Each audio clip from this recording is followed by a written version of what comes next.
Now what Romney has to do is take what I believe is even more evidence of failure, massive failure, and verify in front of the American people and in front of Barack Obama that you are much less safe today than you were 4 years ago. It shouldn't be that hard to do. You have the Muslim Brotherhood, which, of course, is a largely secular group. Really, they're not interested in politics at all. The new leader of the Muslim Brotherhood Party this weekend called for, Sharia law. I want to get the exact wording if I can here. But he wanted Sharia law and also thinks that Israel should be destroyed. That's a big deal. But he's the new party chief of the largely secular and non-political Muslim Brotherhood. You know, the people that the president has invited to the White House.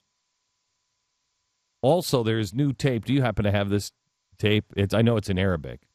But there's new tape of President Morsi actually in prayers where they are praying for the destruction of all of the Jews and Israel. And he gives a big fat amen after that one. Can I get an amen? Yes, from Morsi you can. You have Libya, you have Syria. President Obama, I hope he has the Romney, I hope he has the stats that we have the number of dead in Afghanistan. 3/4 of them have been killed in the last 4 years. I hope he has the stat that we've spent 3 times as much in 4 years than we had in 8 years prior in just Afghanistan. So not only are we paying more, it's the strategy's not working. He also has the workplace shootings for Islamic extremism. I'd love to see Mitt Romney. Will you say Islamic extremists are terrorists? Would you even admit? Because nobody in your administration will even admit it, Mr. President. Now he will. Tonight he will. But nobody in his administration will even call an Islamic extremist Islamic. I think there's more here than there is even in the economic policy. And we've given everything over to the UN. Now we have the UN trying to interject itself into the election. A guy named Ben Emerson, he's the UN Special Reporter on Counterterrorism and Human Rights. He has lamented now that Mitt Romney, his position on waterboarding, is bad. Quote, there is no doubt that the Romney administration would be able to claim a Democratic mandate for torture. They caught us. Mm-hmm. They caught us. Mm-hmm. This is what I was hoping. Dead to rights. Man, I was hoping we could bring torture. Remember that torture speech? Yeah, I do. When he was, I do. Yeah. That would put Romney as the first world leader in history to be able to claim that. Mm-hmm. Yeah. As always, Bush now is nothing. He back when Bush was president, all it was how much he wanted to torture people and kill people. Now he was like a Sesame Street character. Mm-hmm. Yeah, one that won't be banned by Mitt Romney. Mm-hmm. Here's what he said about torture during the 2008 GOP debates. But I do not believe that as a presidential candidate, it is wise for us to describe precisely what techniques we will use in interrogating people. I oppose torture. I would not be in favor of torture in any way, shape, or form. Is waterboarding torture? And as I just said, as a presidential candidate, I don't think it's wise for us to describe specifically which measures we would and would not use. But he opposes torture in any form. Mm-hmm. How is that a Democratic mandate for torture? Oh, it puts him as the first leader. Okay. To be able to do that. Yeah. Mm-hmm. Mm-hmm. Still, Emerson seems to be in full campaign Obama mode. Emerson said Obama had begun to realign U.S. policy with international law. I believe that is absolutely right. Mm-hmm. I believe that this president has aligned us with international law. And if you're all for international law, God bless you. Sea treaty, all that stuff, go for it. Not for international law. I'm not for one global government like the UN.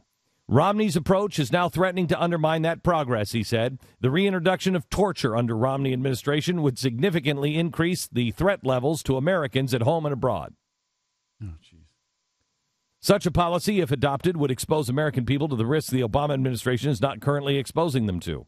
What risks are they not exposing us to? No, I know. The risk of actually being safe from Sharia law and Islamic extremism. Could it be, possibly, that Mr. Emerson, along with the rest of the worthless worms at the United Nations, are starting to feel as though the gravy train may have run out of track? The United States of America now pays 22% of the UN's core budget of $14 billion, and 25% of its system-wide spending comes from us. And the UN total spending tops $25 billion.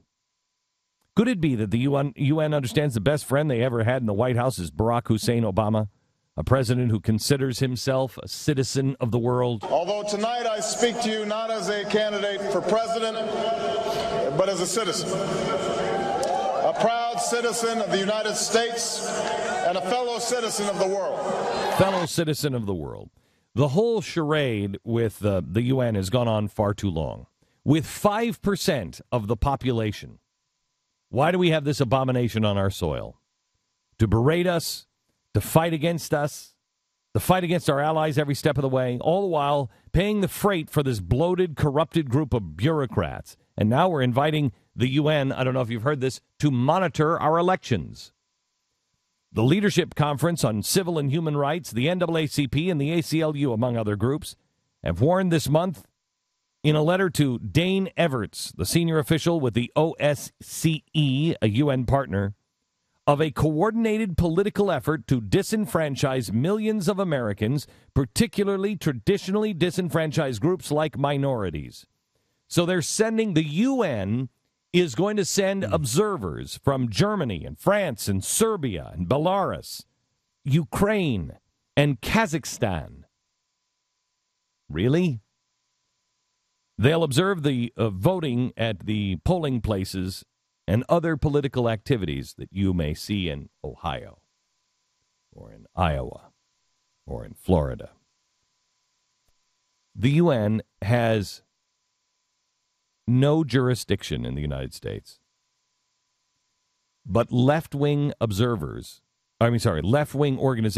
have invited the UN observers to our polling places. These guys are from countries that, they're dirtbag countries. They're the ones that... Serbia, Belarus, Ukraine. We should be watching them. They're watching us. We used to watch them. We used to send representatives to the Ukraine and places like Belarus and Serbia all the time, every election cycle. You remember that? Now they're sending their representatives to us?